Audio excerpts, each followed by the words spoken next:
जोरदार ताली बजा कर ऐसा ही नहीं है। How cute she is. Very cute. Power खत्म ना हो।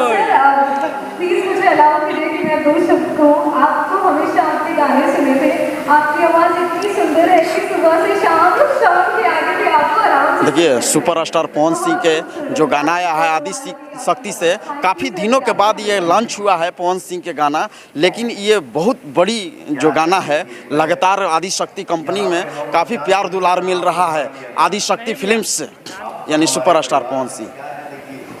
अपने अंदर की बात है और अपने समाज की बात है। देखिए जो बड़ा कलाकार होता है, बहुत बड़ा कलाकार होता है, जो सुपरस्टार होता है, वो गेस्ट अपीयरेंस भी कर देता है, उसे में किसी पता नहीं कितने जन को खा जाता है।